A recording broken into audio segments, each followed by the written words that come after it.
Assalamualaikum warahmatullahi wabarakatuh. Selamat pagi, salam sehat dan salam sejahtera untuk kita semua. Bersua kembali dalam program Talkshow. Kali ini Talkshow kerjasama dengan Dinas Kesehatan Dinkes Kabupaten Sidoarjo dengan tema kita yakni saatnya bidan dan perempuan bergerak untuk meningkatkan kesehatan ibu dan anak menuju Indonesia maju.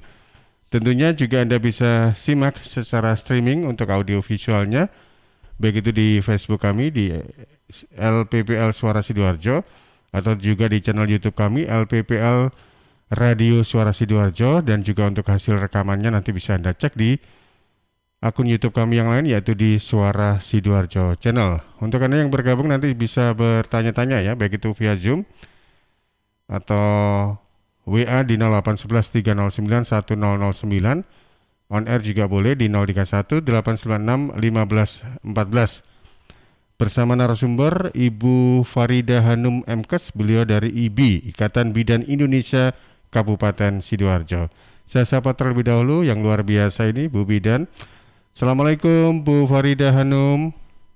Waalaikumsalam. Terima kasih kami Iya, diikutsertakan dalam talkshow hari ini. Alhamdulillah sehat ya Bu. Alhamdulillah sehat, Iya, Pak. kenalan dulu Bu, nama saya Panji Bu Farida Ya, Pak Hanum. Panji. Iya. Bu Farida Hmm, Hanum, kita tahu bahwasanya kesehatan ibu dan anak itu memang menjadi hal yang sangat penting ya untuk negara dan juga bangsa Indonesia pada khususnya, dan itu peran dari bidan memang saya akui sebagai bapak-bapak juga karena kalau soal ibu hamil dan bayi begitu ya, ini pasti interaksinya lebih banyak ke Bu Bidan. Baik, terkait dengan tema kita ini Bu, sebagai pembuka monggo dengan Iya, sampaikan. terima kasih. Bismillahirrahmanirrahim. Bersama saya Farida Hanum dari Ikatan Bidan Indonesia Cabang Sidoarjo. Saat ini tema yang diberikan adalah saatnya bidan dan perempuan bersatu bergerak untuk meningkatkan kesehatan ibu dan anak menuju Indonesia maju.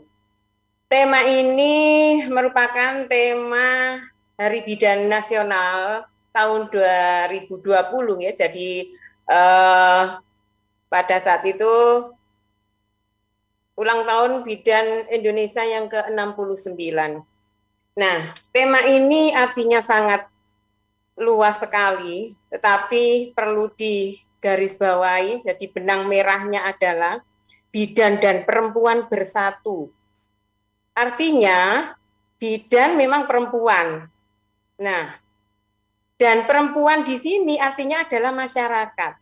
Kalau bidan dan perempuan itu tidak bersatu, maka kesehatan ibu dan anak akan sulit untuk dicapai secara optimal.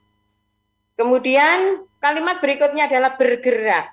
Kalau hanya bersatu saja, tanpa ada suatu gerakan yang berkualitas untuk menuju Indonesia maju, ya sama saja. Jadi dalam tema hari ini memang tepat, utamanya di masa pandemi ini, bidan dan perempuan harus bersatu, di mana bidan sebagai fasilitatornya, perempuan di masyarakat sebagai sahabatnya bidan, ya, sahabat perempuan itu adalah bidan. Nah, ini akan dengan harapan Indonesia maju akan tercapai dalam hal kesehatan ibu dan anak. Itu Mas Panji. Nggih, Bu Farida Hanum.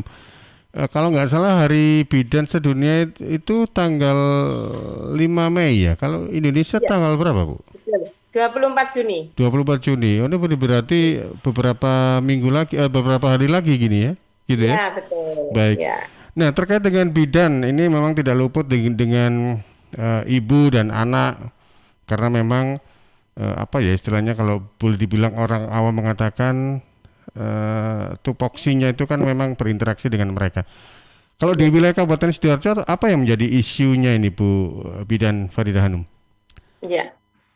Jadi IBI di Kabupaten Sidoarjo utamanya ya yang terkait dengan kesehatan ibu dan anak, isunya adalah kesehatan reproduksi ya Pak Panji.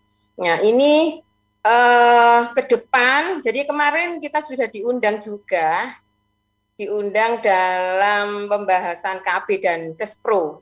Jadi KB dan Kespro ini walaupun di masa pandemi tetap harus berjalan dengan baik, sinergis dengan program-program yang ada di Dinas Kesehatan. Jadi tidak ada lagi nanti di masa pandemi kemudian istilahnya kelewat KB-nya, sampai lupa nggak KB, maka akan terjadi bom kelahiran bayi di setelah nanti masa pandemi. Nggih. Itu isu yang diangkat. Gitu, Mas. Apalagi sekarang ini kan work from home gitu ya, banyak aktivitasnya, banyak berkutat di rumah sehingga ketemunya Ya, betul. itu lagi dan akhirnya ya nambah populasi deh. Ya, oke. Nggih. Monggo dilanjutkan Bu Bidan Ya, Hanum. ya. Jadi untuk terkait dengan tema hari ini, IBI itu memang organisasi profesi bidan, wadah para bidan dalam mencapai tujuan melalui kebijakan peningkatan profesionalisme anggota untuk menjamin masyarakat mendapatkan pelayanan yang berkualitas. Nah, ini tahun 1951 IBI mengadakan kongres pertama, jadi menjadi anggota Kowani ya tahun 51. Berarti tahun 2021 ini sudah 70 tahun Mas Panji Wah, usianya. usia bidan Ya, ya. 70 Luar tahun. biasa ini ya. Ya. Jadi ini ada bocoran tema tahun 2021 ini yang ulang tahun ke-70 adalah optimalisasi peran bidan pada pelayanan KIAKB dan Kespro dalam mendukung pelayanan primer. Yang tahun 2020 kemarin kan yang ini kita ya bersatu bergerak untuk meningkatkan kesehatan ibu dan anak. Berikutnya kira harus optimal dalam hal pelayanan kesehatan KB, Kespro dalam mendukung pelayanan primer ya. Pelayanan primer itu mulai dari bidan itu tugas dan kewenangannya mulai dari prakehamilan, hamil, persalinan normal, nifas, bayi baru lahir, kemudian bayi, balita, anak prasekolah. Jadi itu semua kewenangan bidan atau tugas yang harus diemban oleh bidan dalam memberikan pelayanan. Iya, iya. Kemudian bidan sebagai mitra perempuan yang saya sampaikan tadi, sahabat perempuan, mitra perempuan merupakan profesi yang pekerjaannya yang kompleks sekali dan tanggung jawab yang besar. Jadi kalau sekarang kita kaitkan dengan masa pandemi ini, bidan itu juga masuk dalam Satgas COVID. Jadi di desa, bidan desa itu masuk dalam tim Satgas COVID di mana kalau ada kasus, bidan ya menelusuri, kemudian ya memotivasi dan lain sebagainya, mengurus sampai beres kasus yang ada di desa. Nah ini yang dikatakan kompleksitas dan tanggung jawabnya besar itu. Profesionalitas seorang bidan yang dimaksud tidaknya memiliki kompetensi klinis. Jadi kompetensi utamanya ya perawatan kebidanan, kemudian sosial budaya untuk menganalisa, mengadvokasi. Tetapi kita tidak mutlak hanya pokoknya bisa melayani, pokoknya kompetensinya cukup, pendidikannya cukup sesuai dengan peraturan yang ada. Tetapi seorang bidan itu juga harus bisa menganalisis sosial budaya setempat, bisa memberikan advokasi, memberdayakan masyarakat. Nah, ini yang apa ya kalau dikatakan berat itu ya itu tugas kami. Memberdayakan masyarakat kan masyarakat ya bermacam-macam ya. Yang kita openi ini. Jadi guna mencari solusi dan inovasi untuk meningkatkan kesehatan ibu dan anak. Wah, Bidan tidak mutlak harus statis ya Mas Panji, jadi nggih, harus nggih. inovasi. Nah, ini saya sampaikan juga di masa pandemi dalam masa 1 tahun ini bidan juga ada yang dinilai sebagai bidan inovasi tingkat nasional ya. Di Sidoarjo juga mengirim kemarin 12 bidan yang praktek, di mana bidan-bidan ini membuat inovasi dalam pelayanan semasa pandemi ini.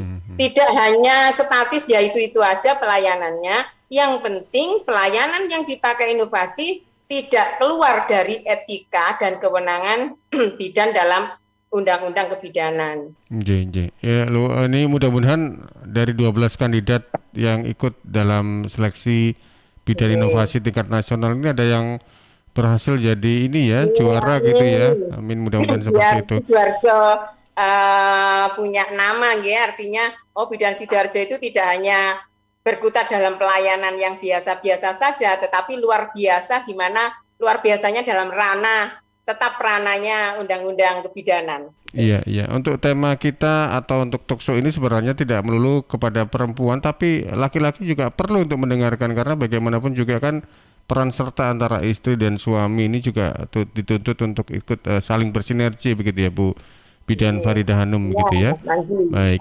Ya, Bu Faridah Hanum kalau kita melihat dulu itu kan di awal-awal pandemi sempat ada kekhawatiran untuk orang berkunjung ke bidan dan sebagainya. Tapi seiring perjalanan waktu masyarakat juga sudah mulai paham, masyarakat sudah mulai sadar dan banyak nakes khususnya di antaranya bidan yang divaksin.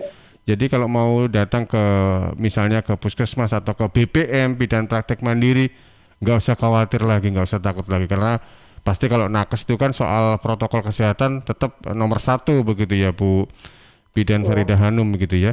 Tapi iya, betul. kalau dalam kondisi sekarang ini bagaimana Bu? Apakah pemahaman masyarakat untuk berkunjung ke bidan, didatangi bidan dan sebagainya itu mereka masih istilahnya itu worry atau bagaimana Bu? Kalau kita Iya. kaitkan dengan COVID ini. Dalam perjalanan waktu 1 tahun ini dengan beberapa treatment yang sudah dilakukan oleh pemerintah, ya, program-program untuk penanganan COVID yang sudah dilakukan pemerintah, yaitu diantaranya vaksinasi, ya, dan masyarakat sudah menerima fasilitas itu, terutama pelayanan publik dan lansia. Nah, bidan yang nomor satu, tenaga kesehatan yang divaksin duluan. Kalau dulu itu takut, ya, bidan ini kerja di puskesmas atau di rumah Iya. sakit. Masyarakatnya datang itu takut, kayak bidannya sing kena COVID gitu ya. Memang ya, kita memang rentan dan banyak yang terpapar gitu kan. Tapi kan bagaimanapun ya kita harus melaksanakan tugas. Kalaupun terpapar kan ya ada aturan tersendiri. Kita harus istirahat atau isolasi mandiri atau di rumah sakit sampai sembuh, baru dikatakan sembuh oleh dokter baru boleh melayani lagi. Kalau kita kemudian tidak melayani, tutup semua, terus bagaimana Mas Panji ya? Nah, itu. Bidan ini juga ya awal ada pandemi itu dikira bidannya nggak sedih, ya. Kita itu juga susah, nggak melayani, itu tugasnya kan begitu. Nah, itu tugas kita, tetap kita layani tentunya protokol kesehatan yang penting jadi level 1 dan 2 itu yang wajib dipakai oleh bidan di BPM, ya, atau klinik yang melayani pasien klinik ataupun persalinan itu dipakai dengan tahapannya, ya, tentunya cuci tangan, kemudian masker, jaga jarak, itu semua tidak berkerumun, itu semua kan sosialisasi yang terus-menerus ke masyarakat. Jadi dengan berkembangnya waktu ini, alhamdulillah masyarakat kita itu sudah pemahamannya sudah membaik, Mas Panji. Sudah Alhamdulillah. bagus. Luar biasa ini. Berarti masyarakat sudah mulai paham dan mengerti. Bidannya sendiri juga selain mereka soal knowledge tentang COVID ini juga sudah banyak yang paham. Mereka juga sudah divaksin semua ya Bu ya kalau di bidan Sidoarjo ini ya Bu ya. Sudah. Bidan sudah di awal kan, Hmm, tenaga berarti kesehatan awal itu, kecuali yang memang waktu itu terpapar sehingga harus nunggu 3 bulan gitu. ya ini berarti sudah selesai vaksin yang kedua berarti. Sudah Jadi selesai yang ini kedua. ini juga info untuk masyarakat bahwasanya kalau mau ke bidan nggak usah hati-hati, nggak usah khawatir karena bu bidannya juga semua sudah divaksin Oke. mulai dari tahap 1 sampai vaksin tahap kedua. Baik, Kedua, ya. ya kita kaitkan dengan tema kita untuk pagi hari ini Bu. Kalau untuk kita lihat dari sisi meningkatkan kesehatan ibu dan anak menuju Indonesia maju, sebenarnya pemahaman untuk ibu dan juga calon ibu itu untuk peduli terhadap kesehatannya bagaimana? Apakah mereka sudah mulai sadar atau perlu diberikan info terlebih dahulu atau bagaimana Bu Bidan Faridah Hanum? Oke. Kalau masyarakat itu kan ya memang kondisi beberapa faktor ya bervariasi ya. Nah, mulai dari tingkat pendidikannya, pengalamannya, mungkin itu juga mempengaruhi pencarian informasi itu juga mempengaruhi. Yang saat ini itu memang eh, sangat bagus dan lagi ini ya karena masa pandemi kita tidak bisa kemana-mana, yang dibuka adalah internet. Nah, kita harus pinter-pinter untuk memilih informasi. Jadi masyarakat juga kita promosikan kalau mencari informasi kesehatan itu di web-web yang mana yang dibuka. Jangan sampai justru dengan IT yang begitu hebat, justru tambah menurunkan kualitas pemahamannya, malah terkena isu-isu yang negatif sehingga yang awalnya itu sudah benar malah menjadi takut. Dan ini yang paling berbahaya, nanti disampaikan, di-share, berita-berita hoax itu di-share ke temannya, grup yang satu, grup akhirnya bunder, banyak grup-grup terkena berita hoax. Nah, ini kan harus pinter-pinter untuk memilih informasi-informasi tentang kesehatan.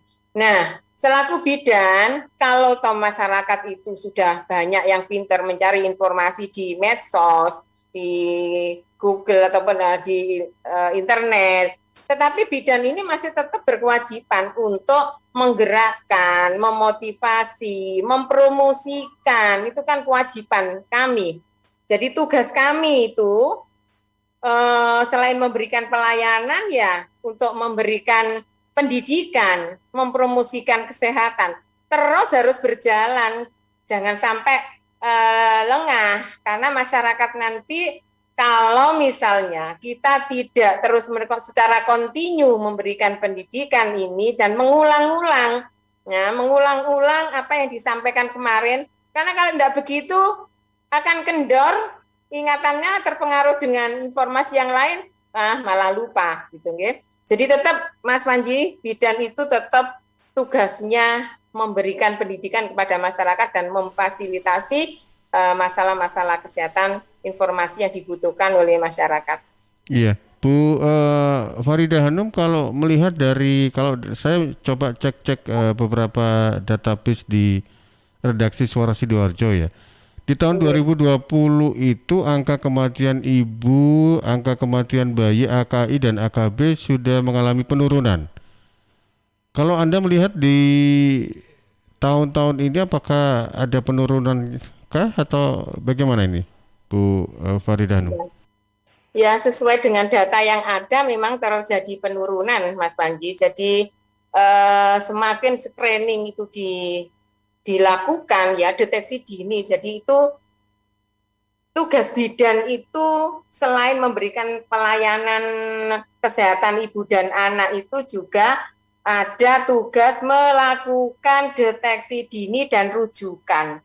Nah, semakin diketahui patologi-patologi atau kelainan-kelainan pada kesehatan ibu dan anak sejak dini, sejak awal, maka masyarakat atau ibu dan anak tersebut tertangani dengan tepat.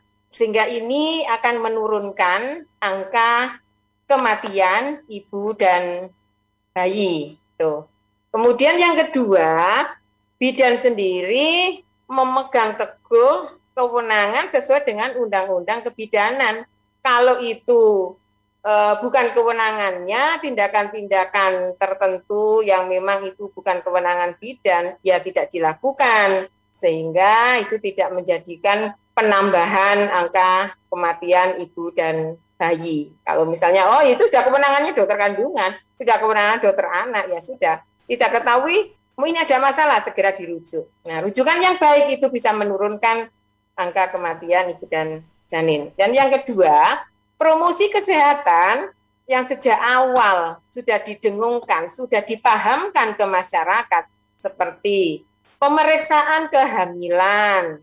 Nah, sejak dini sudah dilakukan pemeriksaan. Kalau zaman dulu kan nunggu hamil itu bayinya bergerak-gerak, nah baru datang meriksakan. Tapi sekarang kan merasa hamil terlambat 1 minggu, 2 minggu, kemudian masyarakat udah pinter ya, tes pack dulu, saya hamil, datanglah ke bidan. Yeah. Jadi pelayanan sesuai dengan standar itu akan mempengaruhi juga terjadinya penurunan angka kematian ibu dan bayi, gitu Mas Panji.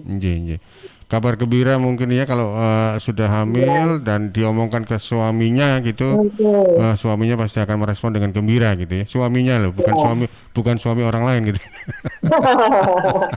Nanti bisa. Terus suaminya mendukung, ayo saya antar kan gitu. Itu kan namanya kalau dulu ada jargon itu suami siaga.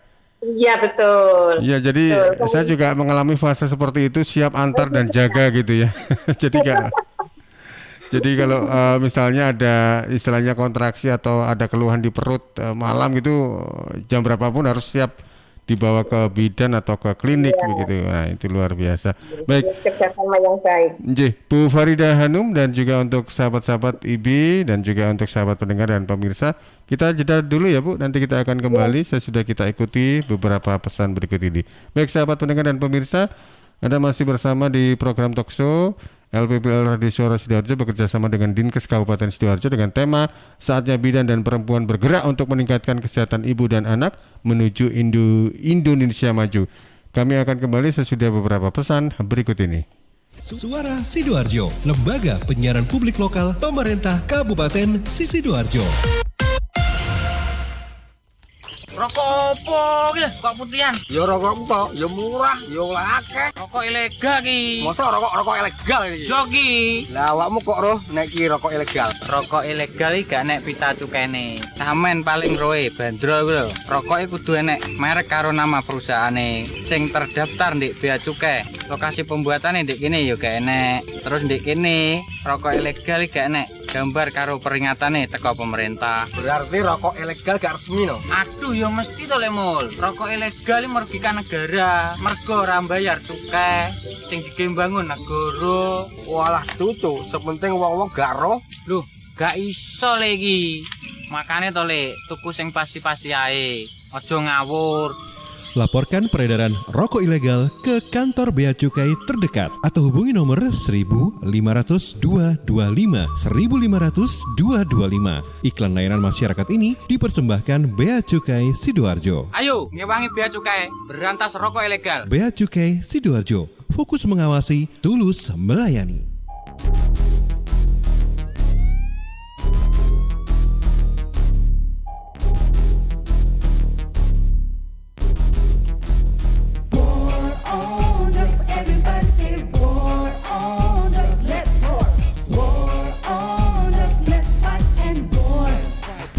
Mikir daripada diperbudak, cuma bikin kacau otak. Hidup itu berharga, jangan sampai hancur karena coba-coba. Kalau sudah berketergantungan neraka dunia, isi kepalanya hanya itu saja. Pasti mencuri bila uang sudah nggak ada. Kalau sudah begini sangat berbahaya. Sakit enggak? Oh, aduh. Udahlah, tobat. Lo pasti bisa, bro. Mending hidup sehat, happy, bersih dari drugs. War on drugs, everybody say war on drugs, let's war. War on drugs, let's fight and war. Hidup ini indah, jangan dibikin susah. Sayangi dirimu, jauhilah narkoba. Katakan tidak demi masa depanmu. Hidup bersih, sehat, happy, say no to drugs. War on drugs, everybody say war on drugs, let's war. War on drugs, let's fight and war. War on drugs, everybody say war on drugs, let's war. War on drugs, let's fight and war. Let's war. Terima kasih sudah menghubungi Universitas Muhammadiyah Sidoarjo UMSIDA. perguruan tinggi terakreditasi B berprestasi nasional dan internasional di bidang pendidikan, penelitian, pengabdian masyarakat, dan tata kelola kelembagaan. UMSIDA mempunyai 5 fakultas dan 29 program studi dilengkapi dengan beasiswa, asuransi kesehatan, asrama, unit kegiatan mahasiswa, dan berkesempatan kuliah di luar negeri. Dengan kurikulum Merdeka Belajar Kampus Merdeka, kuliah bisa sambil bekerja, sesuaikan waktu belajar di jam pagi atau sore, dan tentu didampingi dosen berdedikasi tinggi. Daftar sekarang di Kampus 1 UMSIDA, Jalan Mojopahit 666B Sidoarjo, depan RSUD Sidoarjo. WhatsApp PMB di 0877 5222 8200 atau pmb.umsida.ac.id. Batas pendaftaran 31 Agustus 2021. UMSIDA, dari sini pencerahan bersemi, pilihan tepat generasi hebat. Tisu, masker, hand sanitizer, apalagi ya? Situ mau kerja atau mau camping sih? Kayak mau naik gunung aja. Hello, selama ini kemana aja? Ini yang perlu disiapin buat adaptasi kebiasaan baru alias new normal. Sekarang ini kita kudu dan harus terbiasa dengan kebiasaan hidup sehat, bersih, sesuai protokol kesehatan. Saat ini kita dalam perubahan pola hidup dalam situasi pandemi COVID-19.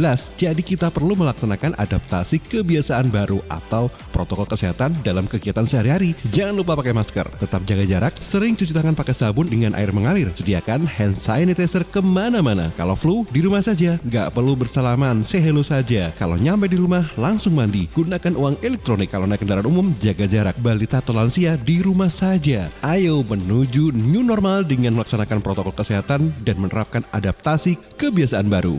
Hei, udah jam berapa nih? Kebiasaan telat juga masuk new normal ya?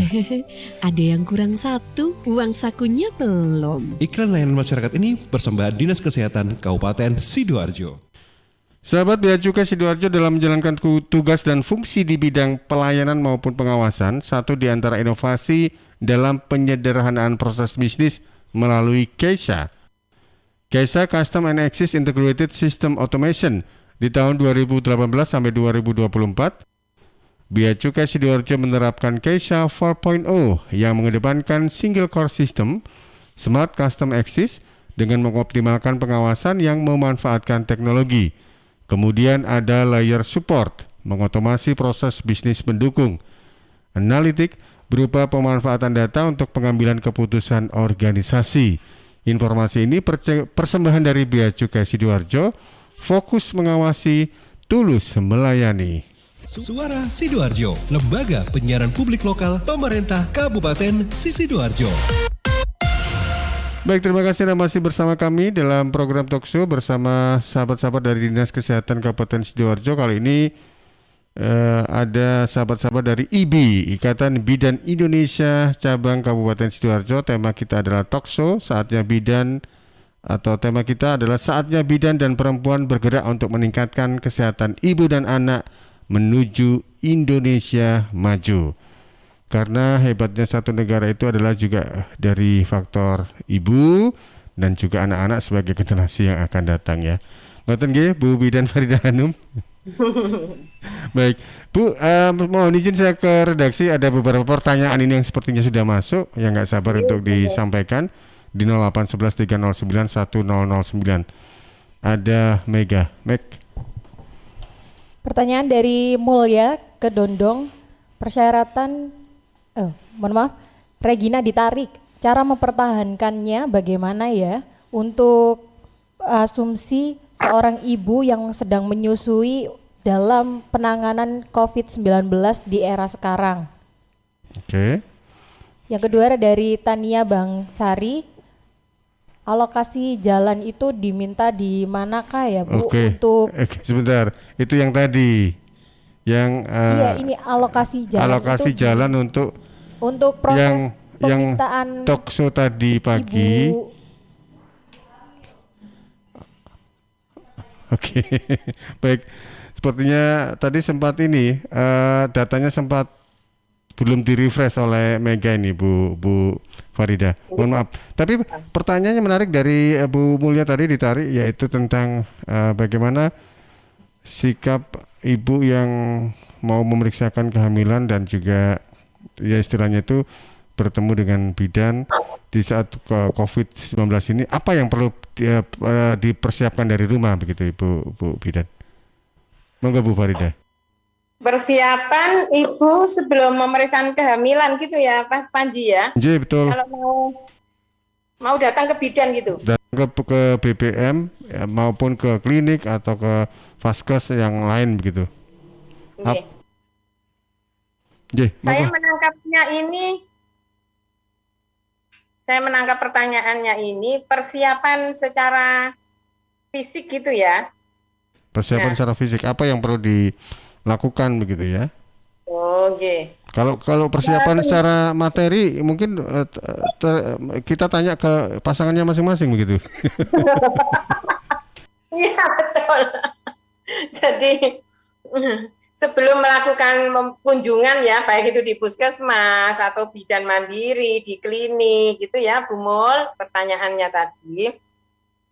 Tentunya yang sudah disosialisasikan ya, jadi protokol kesehatannya dipakai. Yang pertama masker, masker yang betul, masker yang dipakai itu jangan masker yang dari kain 1 lembar, ada yang dari kayak kain kaos gitu yang enggak boleh itu ya. Ya, jadi harus masker yang standar, itu wajib. Kemudian karena dari rumah, nah dari rumah kalau bisa ya punya hand sanitizer di bawah, tuh.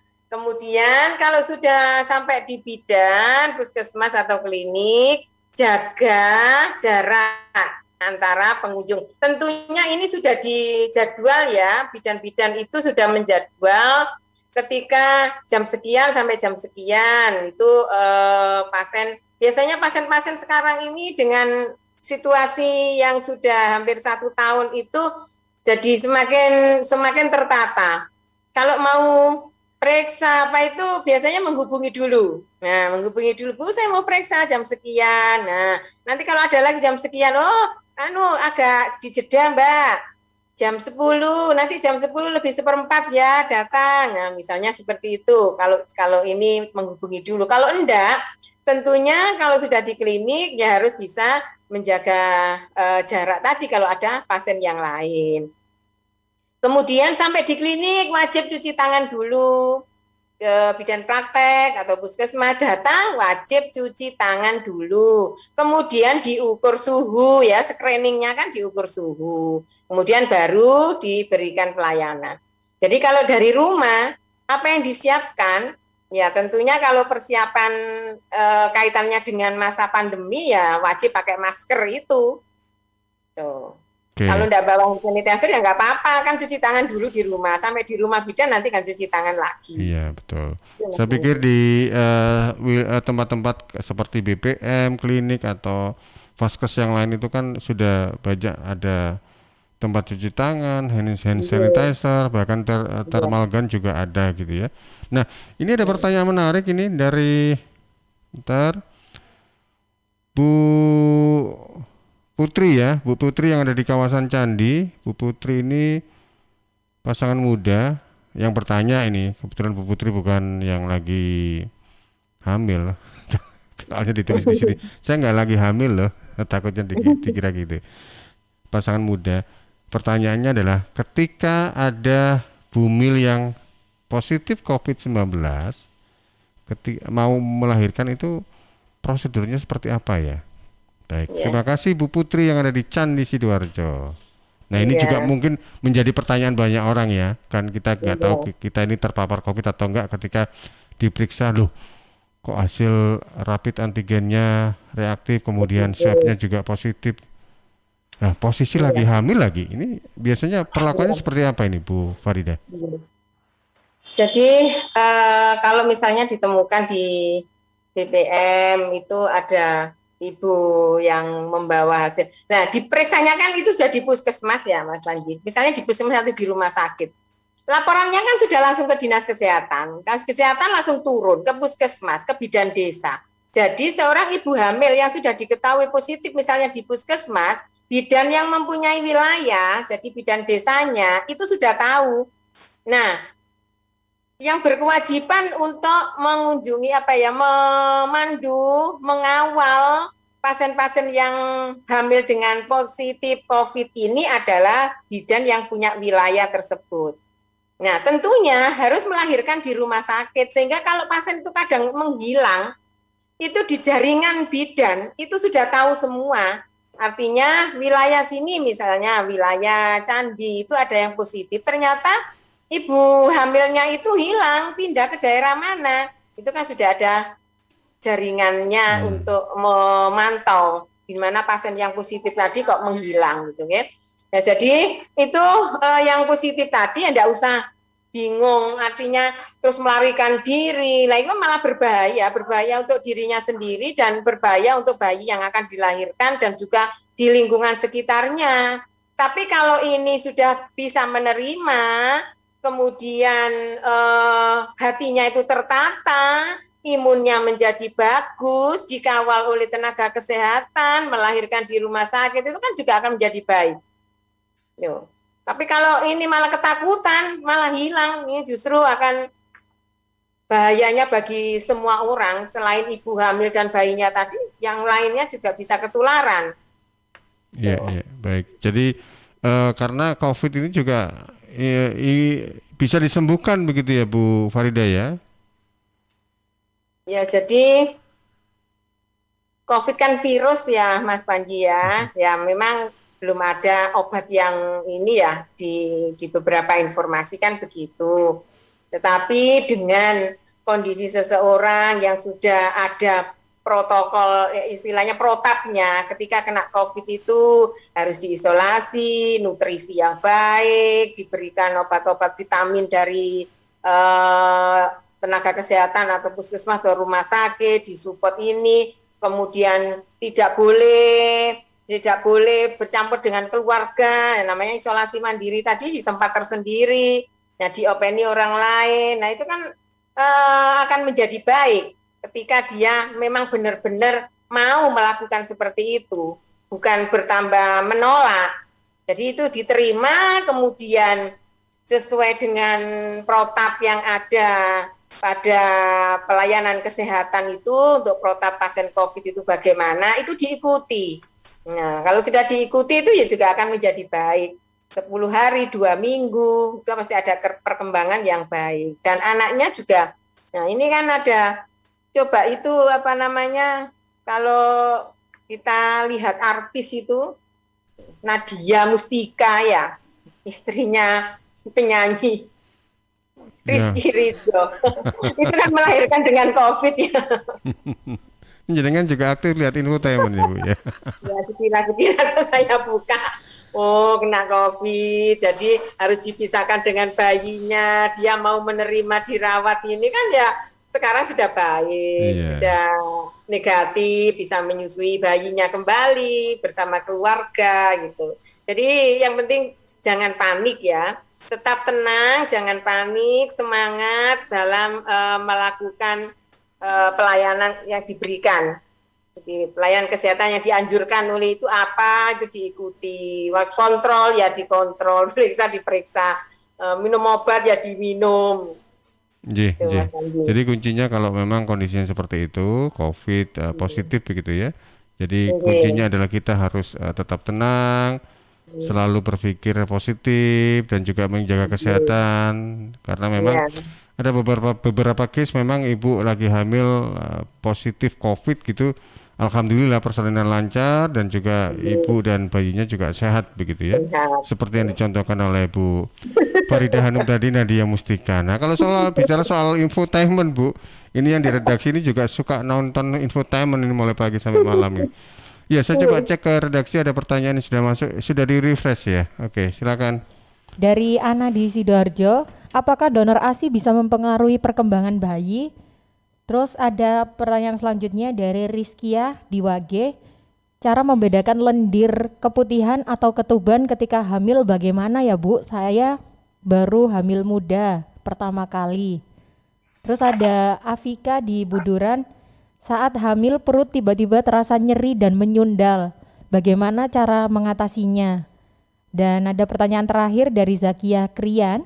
apakah ibu menyusui boleh mendonorkan darah? Oke, terima kasih untuk beberapa pertanyaan tadi. Alhamdulillah ini ibu-ibu yang luar biasa yang mau bertanya dan peduli akan kesehatannya. Pertanyaan ini kan juga merupakan sebuah effort gitu ya Bu Farida ya.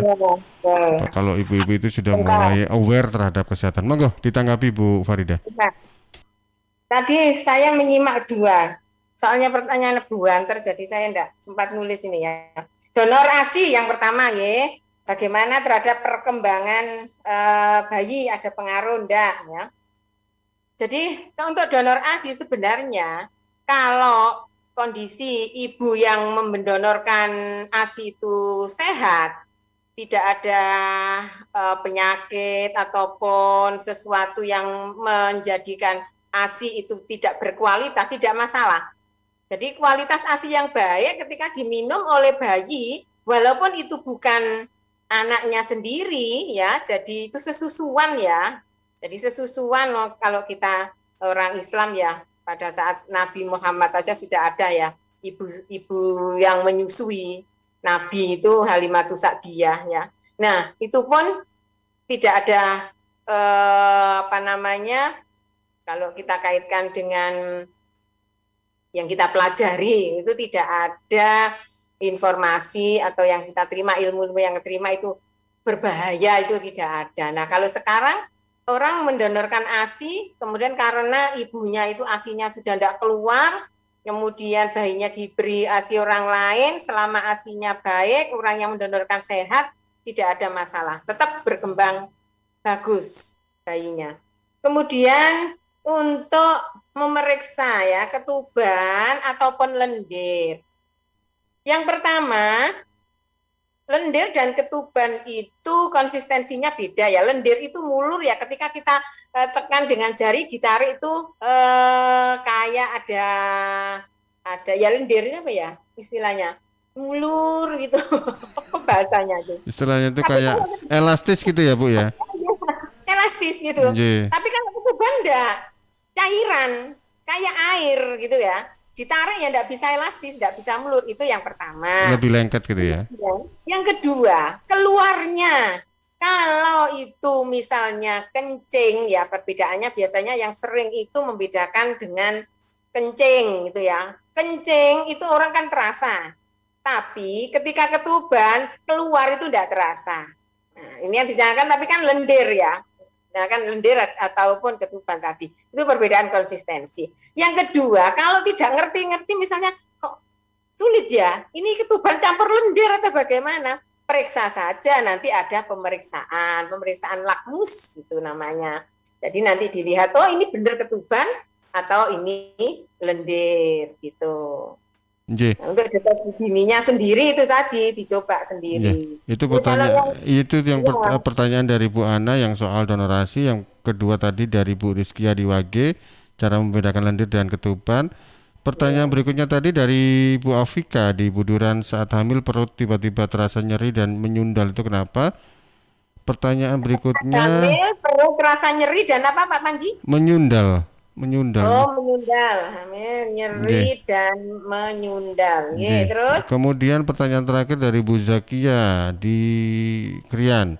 Apakah ibu menyusui boleh mendonorkan darah? Oh, nggih. Monggo tanggapannya Bu Farida. Pada saat hamil itu kok perutnya nyeri dan menyundal ya. Jadi kalau misalnya nyeri, coba diraba. Apakah perutnya itu tegang? Artinya kalau tegang itu kontraksi.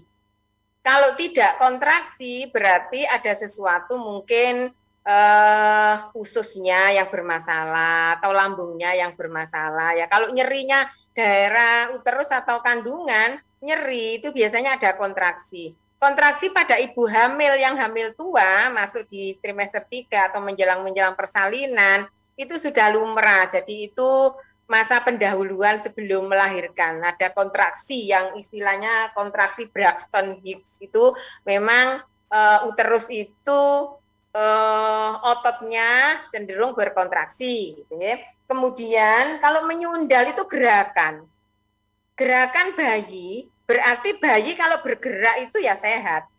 Bayi sehat, bergerak. Dalam waktu 3 jam, minimal 3 kali gerakan. Kalau enggak menyundal-menyundal, enggak gerak-gerak, itu kan harus diperiksakan. Datang ke Bu Bidan, datang ke dokter gitu ya. Kok enggak gerak-gerak ya, ini tadi saya tunggu-tunggu setengah hari kok geraknya sekali, 2 kali. Ya itu berarti ada masalah dengan bayinya.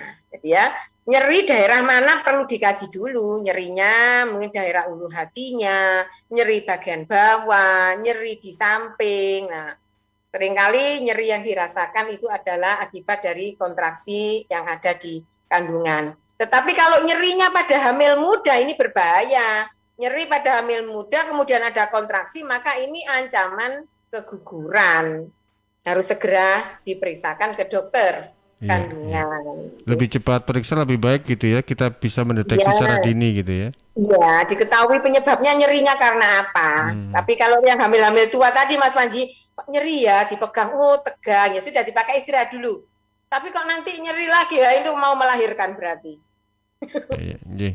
Siap saja. Ya, pertanyaan berikutnya dari Bu Zakia tadi yang soal donor darah ya. Donor darah pada ibu menyusui. Jadi persyaratan donor darah itu harus sehat gitu ya, tekanan darah, kemudian HB-nya, terus kondisi ibu. Ketika ibu menyusui, kemudian bayinya itu masih butuh ASI, perlu juga dipertimbangkan. Tapi kalau kita itu mau donor darah, pasti ada screeningnya ya, ada pertanyaan-pertanyaan yang harus kita isi oleh petugas PMI tersebut.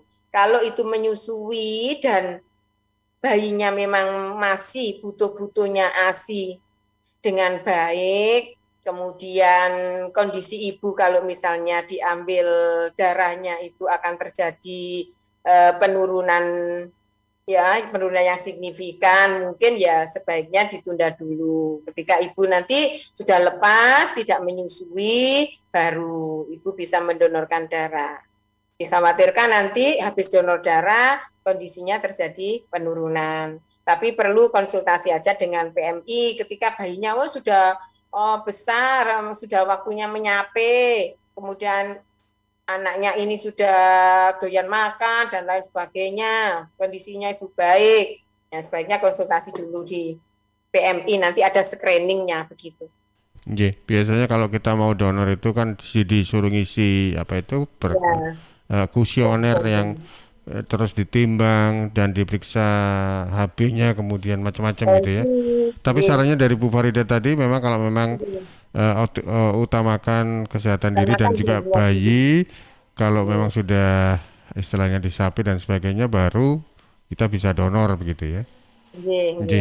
Baik Bu Farida Hanum, tidak terasa kita sudah hampir di penghujung acara. Dari apa yang disampaikan terkait dengan saatnya bidan dan perempuan bergerak untuk meningkatkan kesehatan ibu dan anak menuju Indonesia maju, pesan untuk kita semuanya, Bu Farida.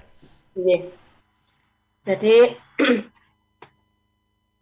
sesuai dengan temanya tadi, bahwa saatnya bergerak bersama untuk meningkatkan kualitas pelayanan kesehatan ibu dan anak menuju Indonesia maju adalah bidan dan perempuan. Jadi kita tidak diam, tidak statis, kita bergerak untuk mewujudkan Indonesia maju. Tetap tenang dan tidak panik, semangat dalam memberikan pelayanan kebidanan di era pandemi seperti ini, dan selalu berdoa semoga Allah melindungi kita semua. Amin. Tenaga kesehatan dan perempuan yang menjadi sahabat bidan yang ada di masyarakat, semoga sehat semua. Nah, dari bidan yang berkualitaslah perempuan dan anak yang sehat itu, dan akan terwujud generasi emas di masa mendatang. Amin. Terima kasih. Karena fondasi dari sebuah bangsa dan negara juga dari ibu dan anak-anaknya yang sehat dan berkualitas. Matur nuwun Bu Farida Hanum untuk waktunya. Salam juga untuk sahabat-sahabat di IBI Kabupaten Sidoarjo, semoga selalu sehat dan juga selalu sejahtera. Matur nuwun. Assalamualaikum. Waalaikumsalam. Terima kasih.